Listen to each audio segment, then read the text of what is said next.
Leaf Nation, Kurtis from Alberta here, joining DSC for the podcast, talking Leafs playoffs. Yes, sir, starts tomorrow. Cheers, Leafs Nation. To the buds, go! Leafs, go! Woo! Yes, sir! Woo!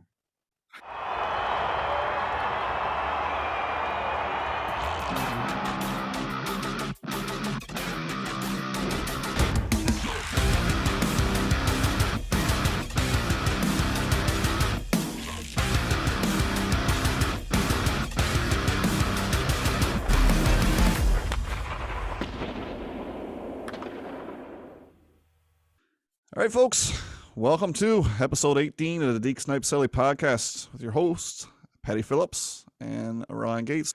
We're here with Leafs superfan Kurtis out of Alberta. You guys have probably seen his stuff on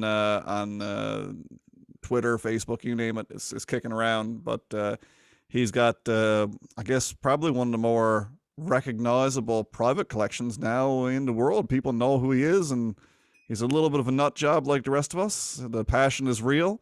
So he's joined us. We're ever so grateful to have you on. So Kurtis, thanks so much for joining us, man. How's the weather treating you out in Alberta? Oh, it's good. I'm ready for Leafs playoffs. So just tuning in for that. That's all I care about. Not the weather, not anything. Yeah, I know. You're not gonna get no snow in your basement.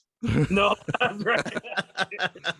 Yeah, no, it's playoff time. That's what we want to talk about today. It's playoff start basically tonight. This is Monday now, and that's when this episode is going to be published. And we got our game one, Leafs and Tampa Bay tonight. We're going to talk a lot about that, but we got to talk a little bit to Kurtis about his passion and how this all came about. Because I remember seeing the collect. Actually, I think the first time I talked with Kurtis was probably a couple of years ago. It was on one of those Leafs memorabilia fan pages that I was a member of, and like everyone was sharing some pictures. And I talked to all the guys. Mark Farah there in Toronto with his Bill Barilko exhibit that he's got in his basement. I mean, it's just phenomenal stuff that these guys are so passionate about their collection. So what I want to ask you about is how did that all begin? Because me and Patty were avid collectors too, but we're not like I said nearly in the hole as you when it comes to how much money we've invested. So how did that come about, man? Honestly, it started obviously just like you guys with a few pieces, right? And then I filled one wall, and then I looked around at the other three walls, like, well, they look stupid now. I'm going to fill that other wall. I got one helmet and displayed it, and then I thought, I should get a display case, and they come in 4, like the display case is 4. So I was like, well, I need 3 helmets now.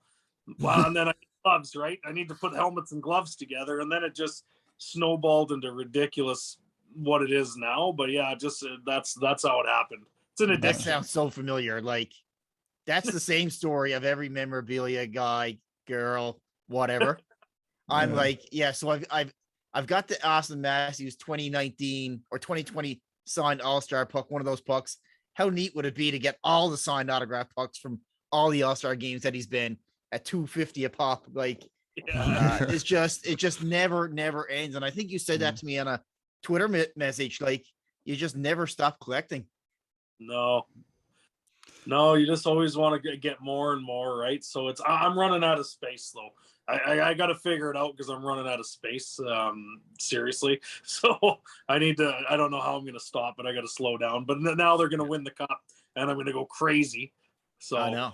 Well, me and Patty joke all the time that when the Leafs win the cup, because they will, when they win the cup, we're both going to have to remortgage our houses just for the Stanley Cup merchandise. Oh, right? It's going to be ridiculous. Our kids really don't need to go to university. Like, it's not a big deal. Yeah. Like the RESPs, like we can take that. They'll figure it out. I'm just going to say, here's an Austin Matthews game worn jersey. Go pay for your college. Get out of here. Lots of kids have made it through college by stripping and selling drugs. My kids can do the same, right? Listen, I need my merchandise, but no, it is a full on addiction, and I get it. And it's such a funny thing because I try to be this reasonable guy in my mind, right? Like back in their rookie year, when I said their rookie year, I'm talking about our big three. I collected everything, and including hockey cards, which I'm not an avid card collector, but I want to. I'm like, no, Matthews, Marner, Nylander, they're going to be players in this league for a long time to come, whether they're with the Leafs or not. I really love them now. I just started collecting every rookie card that I could get my hands on. Like, I mean, like not just the high end stuff, not low end stuff, everything and in between, right? And I was looking at it like 2 years into their contracts, and I was like, that was stupid. I don't need all this stuff. So I went and I offloaded almost all of it. I kept the really nice pieces that I wanted to keep, some that I pulled, and some Matthews autograph stuff, and some unique stuff. But I offloaded all the low end stuff, and even now I'm looking online, and even like the base cards from the rookie year are like tripling in price. I mean, when I say triple, they went from $2 to like 15. But my point being is that all of it is just continually up and up and up and up and up. Like there's no bad investment where Marners and Matthews and Nylander are concerned. It doesn't appear to be.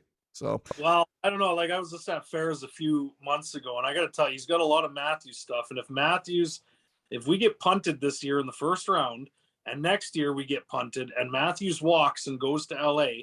I can't see his stuff holding this crazy value in Leafland. No. Look at JT in on the island. He was a fan favorite, and when he left, people were burning jerseys, and you can buy his stuff dirt cheap now from the Islanders, right? So that's my fear with Matthews. However, if he re-signs another 8-year max year contract or whatever, becomes the greatest Leaf of all time, it's gold. It's absolute gold. So it's a risk. Yeah, but what? I think it's a calculated risk, and it's not too much of a risk. Like you've got a guy right now who was he in 5-6 years into the NHL right now, and they're saying one of the best, if not the best, Leaf of all time. Like, so if you're going to invest in any guy, you're going to invest in Austin Matthews today. and the way that I look at Matthews as a player too is like, I mean, I grew up in my early years, I was a Dougie Gilmour fan. When I didn't even really understand the game, I just knew that the Leafs were my favorite team. My favorite player was Dougie Gilmour, right? As I evolved and got up through high school and into college and was still watching the Leafs in the Kessel era, I mean, I was a Kessel fan and still am. I mean, I still love Phil Kessel to an extreme because he represents something that the NHL is strictly opposed to. It was like guys who are out of shape and they kind of don't really say the right things and give no shits. I mean, that's Phil Kessel, right? And so I love everything about the guy. Now he's sitting on 2 Stanley Cups. But like when I look at Kessel versus Matthews, Phil Kessel was only just an average league player. Like he was the best player on our team, but our team wasn't very good, right? You look at Austin Matthews, who's won a Calder. He's going to win back-to-back Rocket Richards. I mean, he's arguably, I think he should win a Hart, but I'm biased. But a lot of other people seem to think so as well. I mean, you're not talking about your average run-of-the-mill. Like for me, for example, if Matthews was traded tomorrow, I would still keep all my Matthews merchandise because I've had that connection with the player, and he's just so incredible. You know what I mean? So I think while his stuff wouldn't plummet, I think is different than being traded. If he says, "Nah, I don't want to play for the Leafs. I'm going to LA for the same amount of money." Yeah, well, true. Yeah. Different than being traded. It's a different, it's going to be different the way that transaction goes down. Listen, let's not go there. No. I think he's the best. I think he's the best thing ever. There we go. And you know what? If one day something like that does happen, and my collection depreciates, like I got Austin Matthews skates there. My buddies are always making fun of me who are not collectors and don't understand why I bought it during the investments business, but they still make fun of me. They're saying like when Matthews when the Habs eliminated him last year, like, what are you going to sell him on Kijiji for $2 a skate? And I'm like just not stupid value that they're holding right now, right? Like, will his helmets go for $3 to $5 grand right now? If he walks and goes to go cuddle with Bieber in Hollywood in 2 years, is his helmet still going to sell for $3 grand? I don't think so. Will it still go for $1,500, which is 3 times as much as an Engvall helmet? Yes, but I just don't think it'll hold the stupid value that it's holding now. Well, and you're right. Anytime a player changes teams, their previously owned merchandise from that franchise depreciates. It's clockwork, right? Unless you're Gretzky from the Oilers. But hey, that's not what we're here to talk about. We're here to talk about what's happening this evening. Leafs, Tampa Bay, Game 1. So I'll give you my Cole's notes, and I'll let you guys comment on what I've said. When I look at these two teams, I see two teams that are very, very parallel. I see two teams. The Leafs have come a long ways defensively, even in the last 3 weeks. The emergence of Mark Giordano as a top end defenseman who's playing low end minutes. Timothy Liljegren, who doesn't look like a rookie at all, right? And then our forwards, I'd put our forward group up against any team in the league. Goaltending, clearly Tampa Bay has the edge. Normally, they would have the edge against any other team in the league. However, traditionally, when you look at Vasilevsky's record against Toronto, he's no stud. He's only average at best. So when I look at these teams, I see a lot of parallels. And somebody asked me the other day if I thought the Leafs could beat Tampa Bay. I said I think the Leafs could mop the floor with Tampa Bay in the right situation. But I want to see where you guys think they stand heading into the series, whether they're ahead, behind, or whether it's a par. Honestly, I think the Leafs are going to smash them for a few reasons. One, because we've got a lot of steam going into the playoffs. The second reason is I don't think Tampa's got the hunger. Like, they've won back-to-back cups. You know what I mean? They're not going to have the same hunger and drive that the Leafs will have in the series. But we need to win game one. That's massive. I'll tell you, if we lose game 1, 5-0 or something, it's going to get in all the Leafs heads. Leafs Nation, you guys have been on Twitter. It's a freaking war zone. You know, they're going to want Jack Campbell's head, and they're all bums and trade them, right? Like, but if we get some positive energy, I don't think anything will hold us back. I think the Leafs take it in 5. You know what? You look back. So the last number of years that we've lost, so we lost to Montreal last year, who played a defensive jam in my mind against Toronto. Year previous, Columbus, same thing, defensive jam.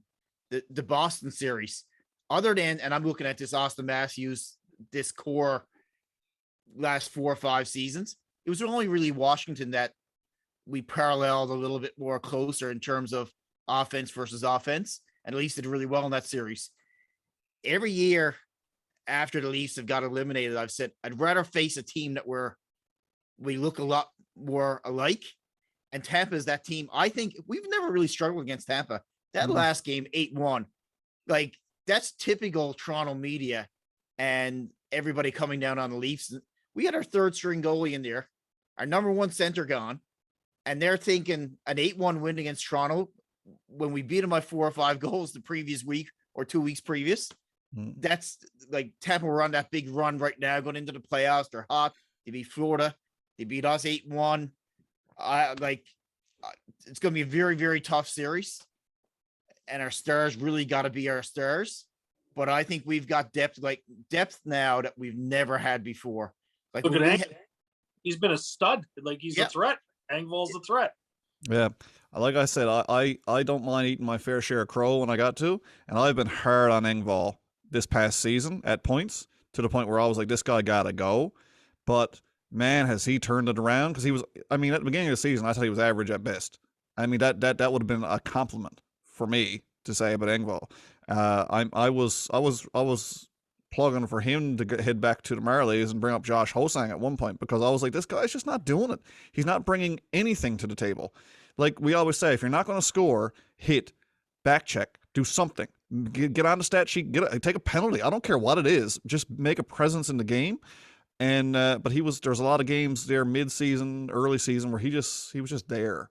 As Mikheyev started to come on, and with the way Engvall's been playing in the last 3 weeks, he's arguably been outplaying Mikheyev.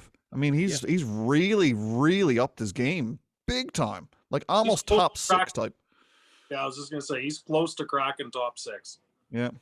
Well, actually, if a guy, God forbid, don't put this out into the world, but if someone got injured, I'd have no issue if that was the case, where someone needed the game off to kind of rest an injury, and they decided, I don't know, Engvall's going to slide in on the second line with JT and Nylander.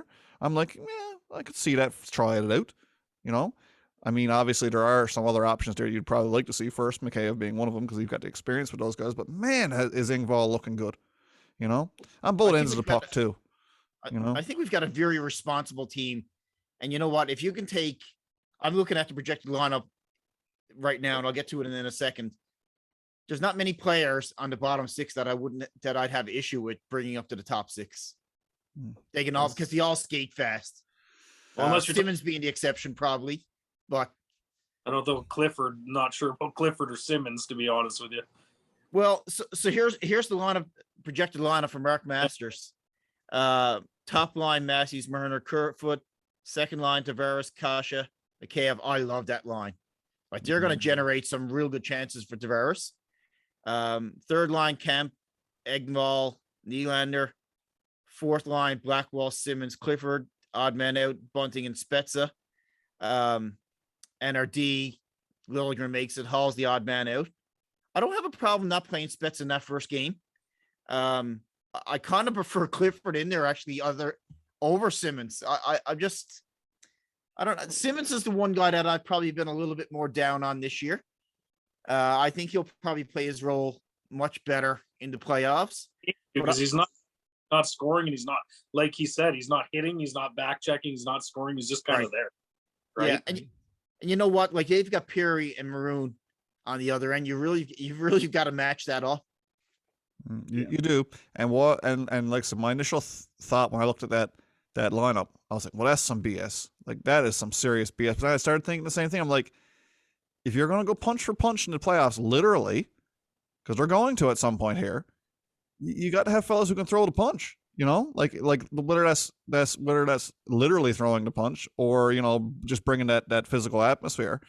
Jason Spezza is not that guy. Now, if we get into a rat race here where, you know, you're looking at games where the Leafs lose 7-5, you know, if it's an offensive outburst on the other end, you kind of got to consider then running with a guy like Spezza, who, I mean, whatever he is or he isn't, every single game he's on the ice, he generates at least a couple scoring chances, at least. And he's the kind of guy who gets, if he gets stuck out there on the ice and the JT lines come over the boards, I don't care.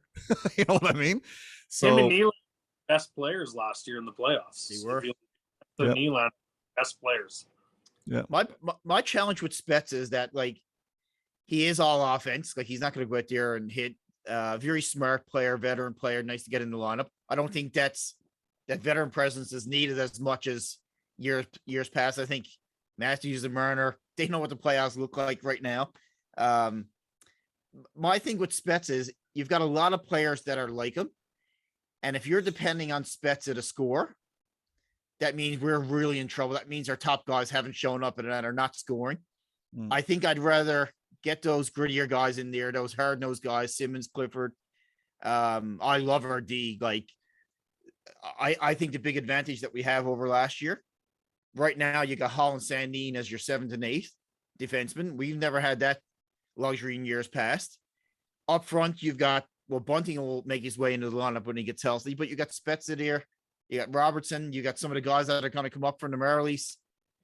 Like when we talked about depth in years past, we went out and got a Brian Boyle or a fourth line center. We didn't have to do that this year. We went out and got a Blackwell, got a Giordano, Labushkin. You know what? There's a question that I'll ask you. You can answer it now or later. Like, I think of all the players, if Matthews Marner shows up, it's not going to be a surprise.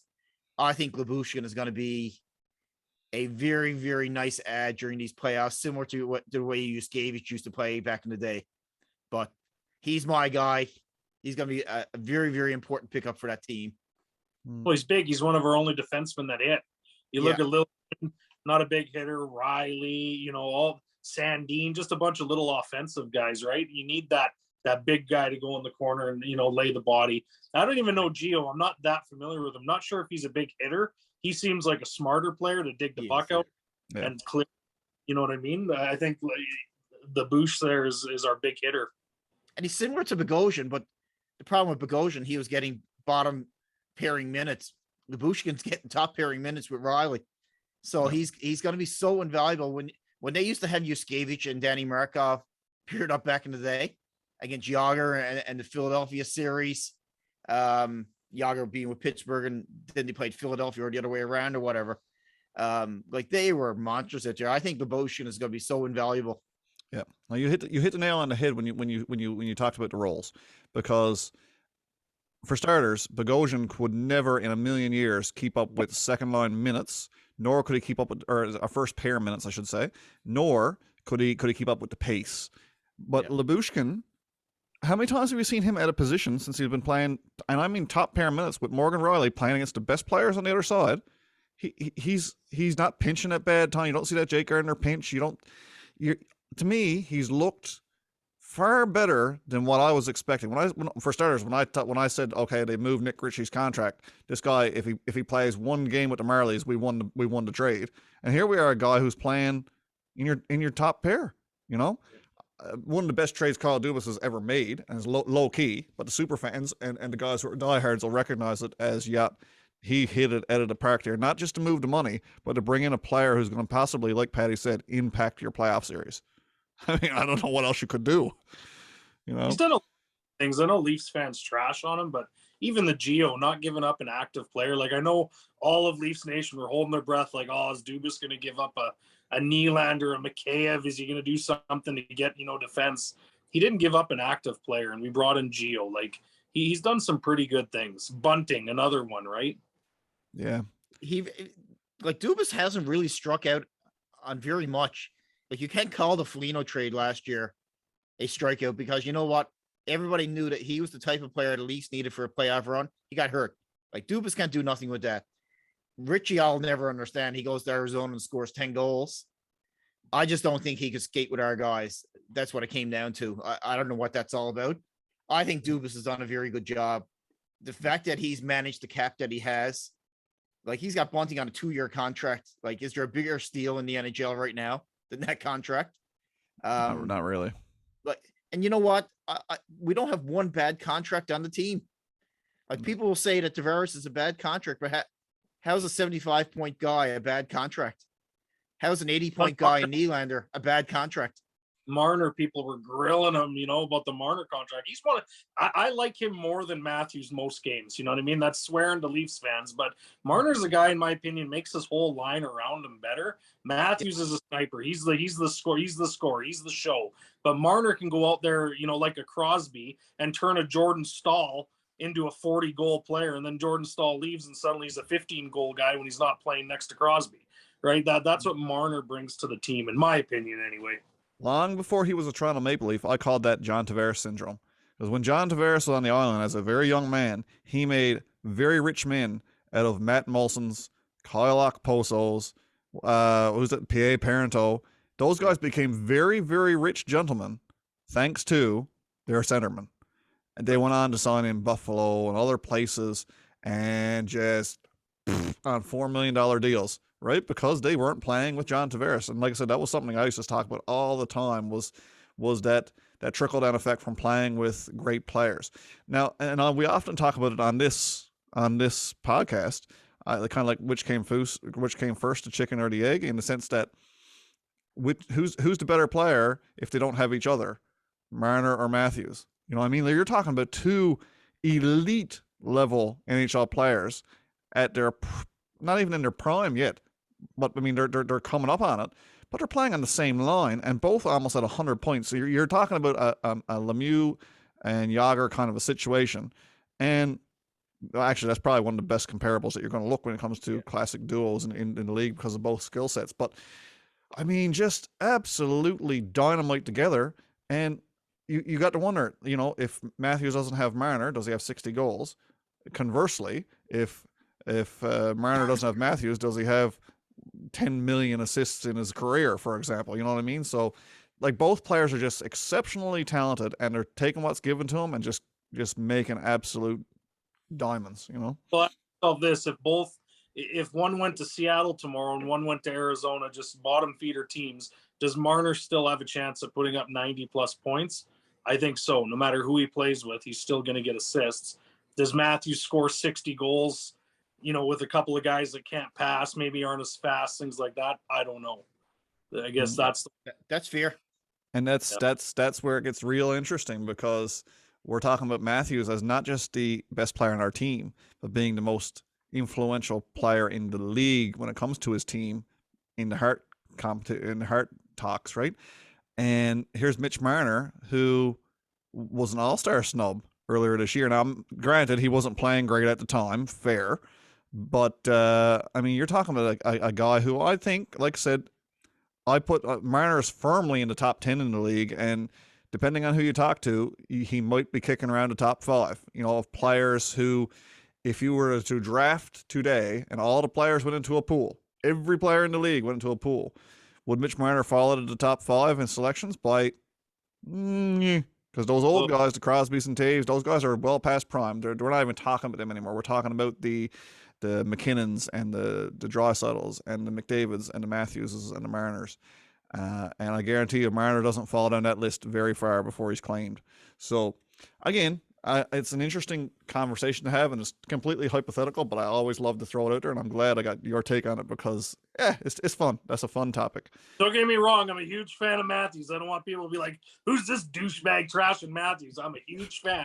I'm a bigger fan of Mitchie Marner. He's my favorite player in the Leafs.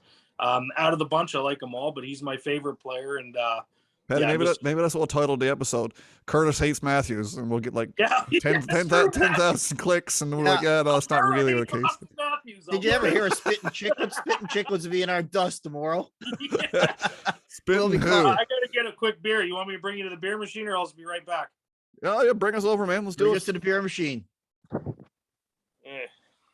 But you know what? Like, carrying on that conversation, like the fact that both players have developed, because they were not known coming into the league as having a defensive element to their game, and both are excelling at it.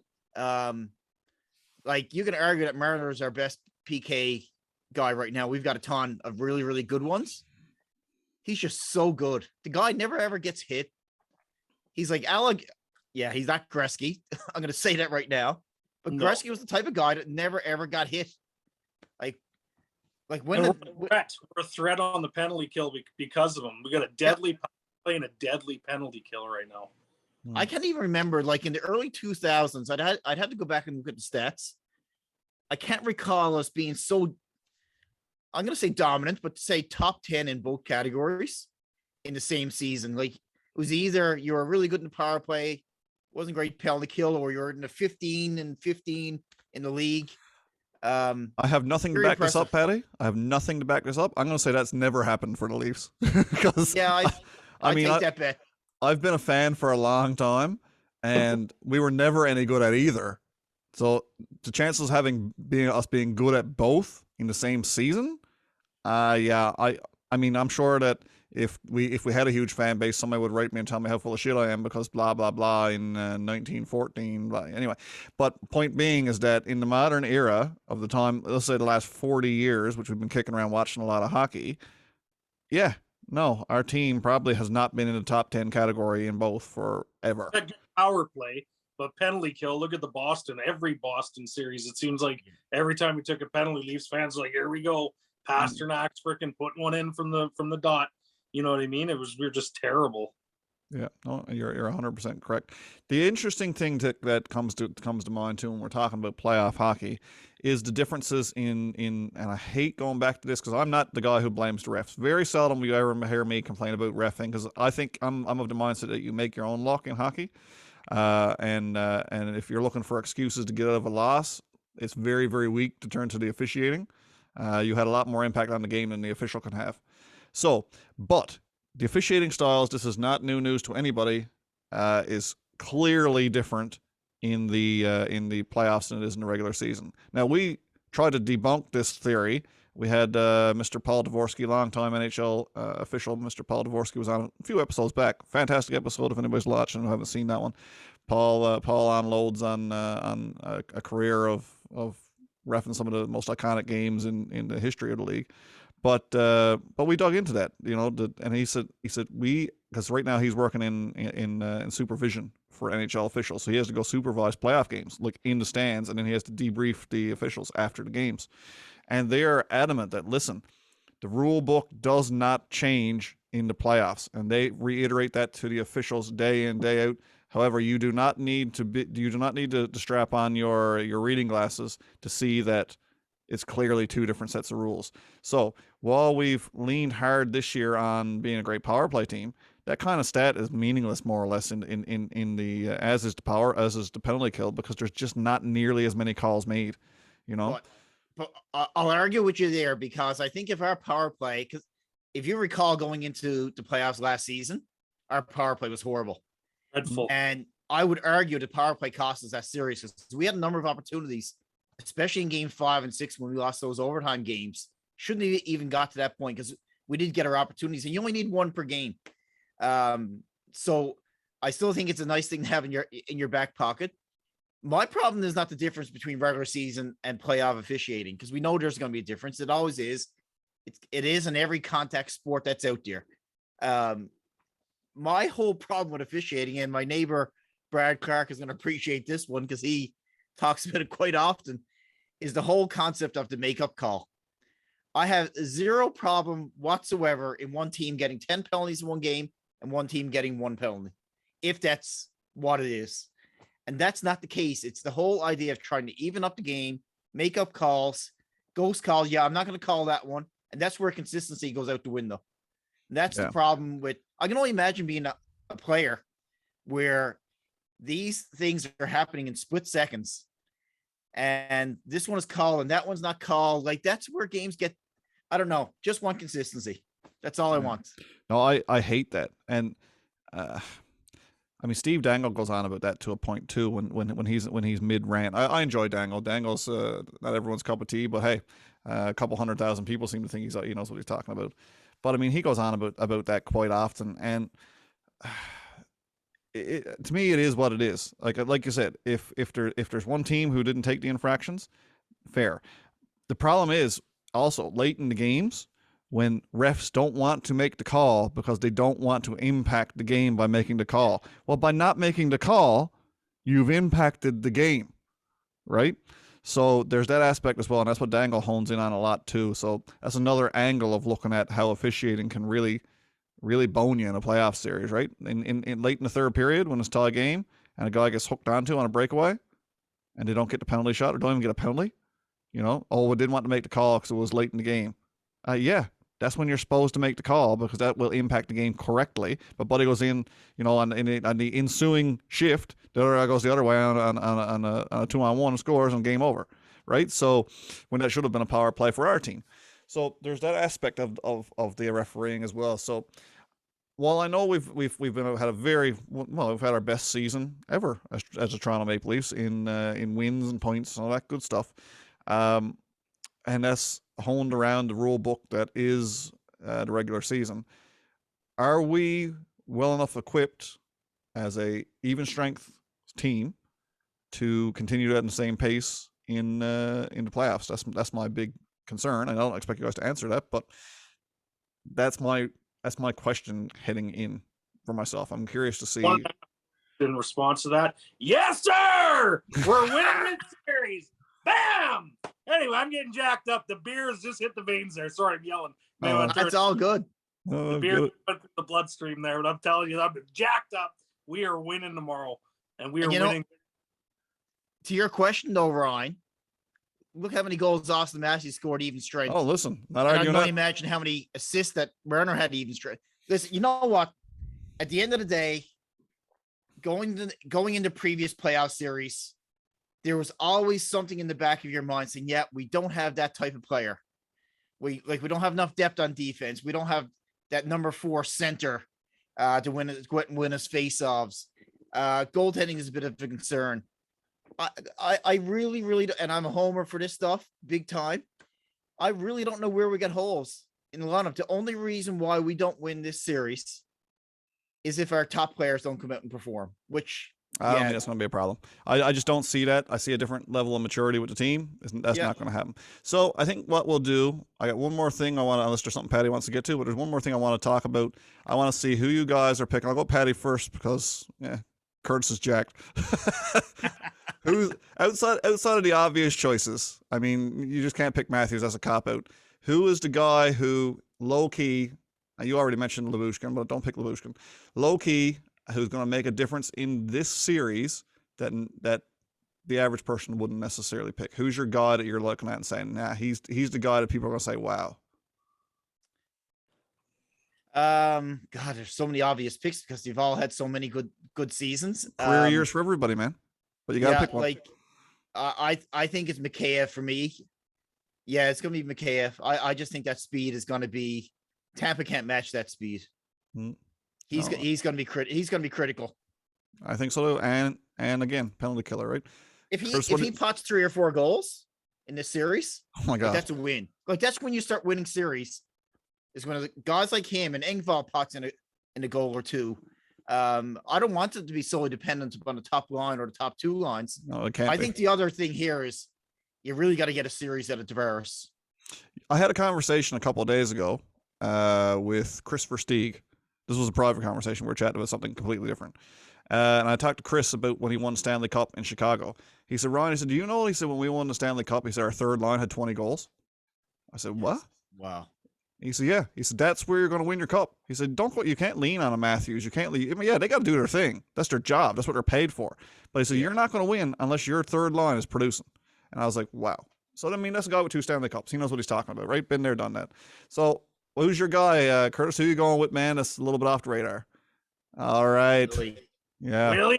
Okay, he's gonna. He picked it up at the end of the season. There, he was lighting it up. Multi-point games, multi-goal games. He's gonna have a hell of a series. I'm feeling it. Yeah, and he's such a smooth operator too, right? Like if I asked you this question, who's the most chill, nonchalant, easygoing guy on the team who gives no shits? But he's well at that list too. You know, like he doesn't feel pressure. I don't think the same way some of the other kids do. And no, I love that choice. I'm gonna go against every bone in my body, and I'm gonna pick the one and the only Mr. Pierre Engvall, because I've been so hard on the guy all year.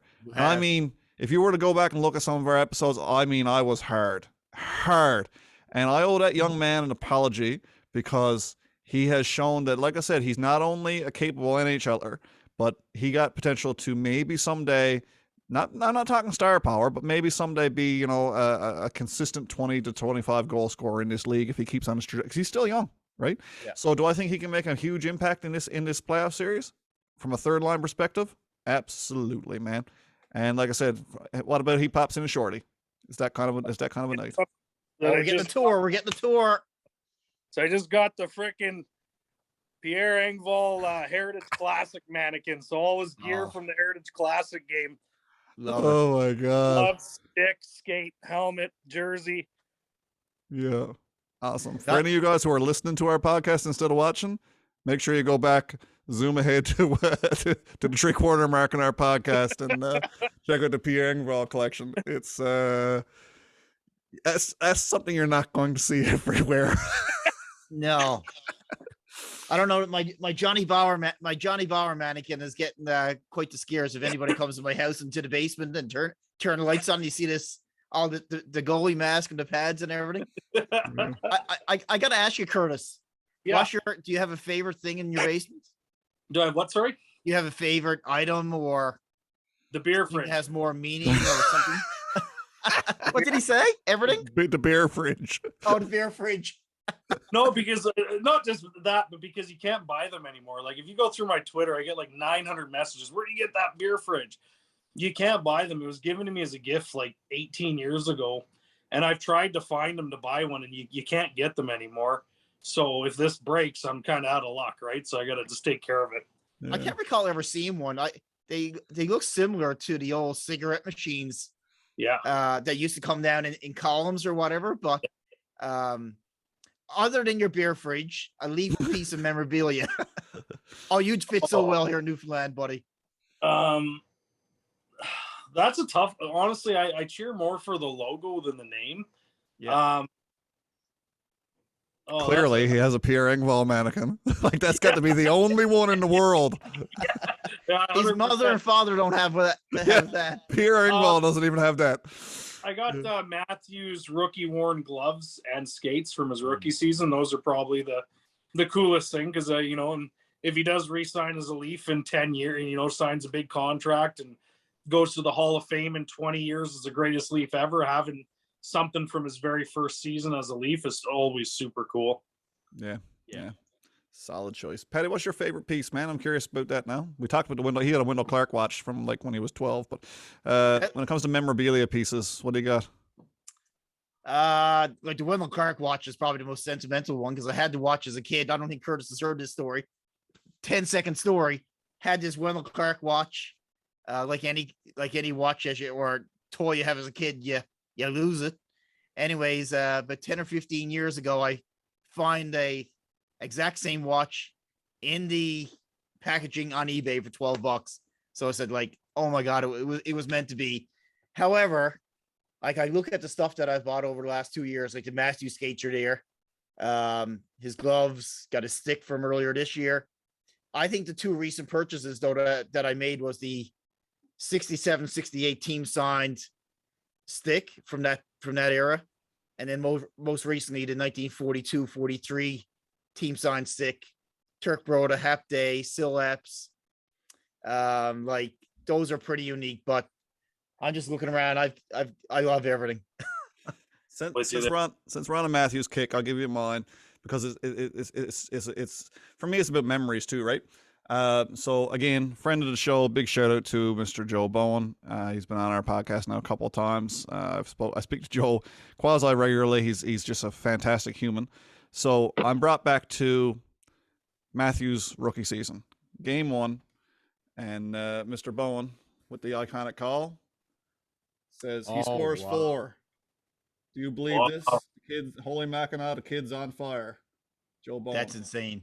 So that's probably my favorite piece for 2 reasons, because I remember sitting there watching that game, and I was legitimately, I mean, my neighbors who I didn't know very well at the time must have thought I was insane.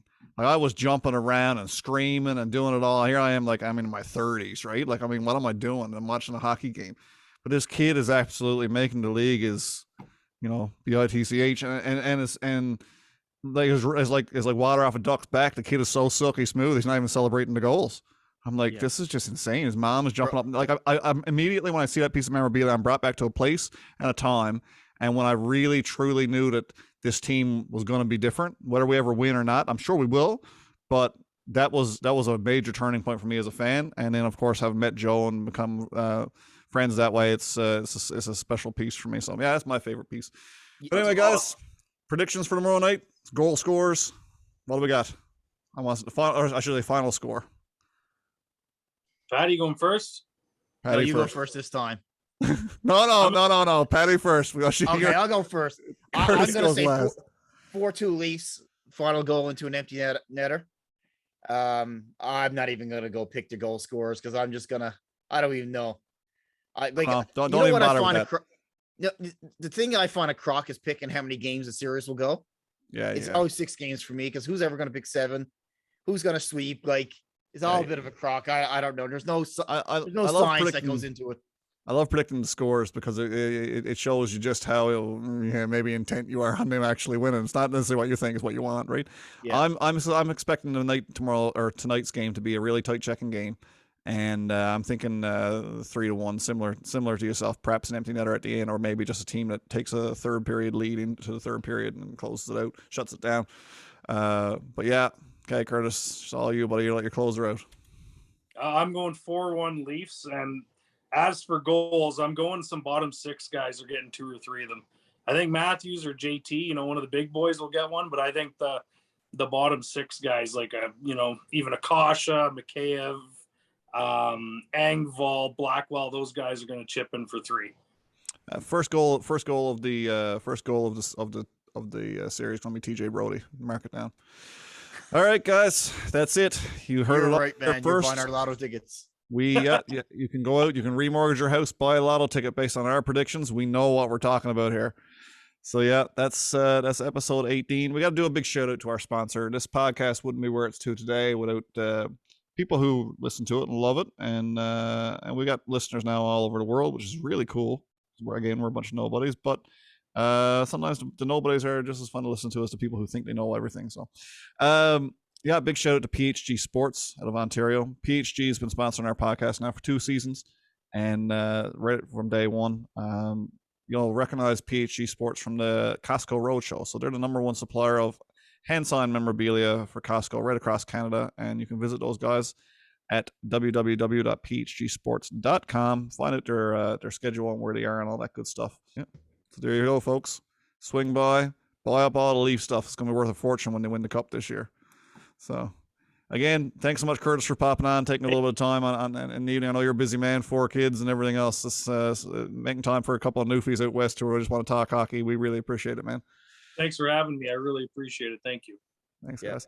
All right, so if there's nothing else, boys, I'll peace out. Go Leafs, yes, sir.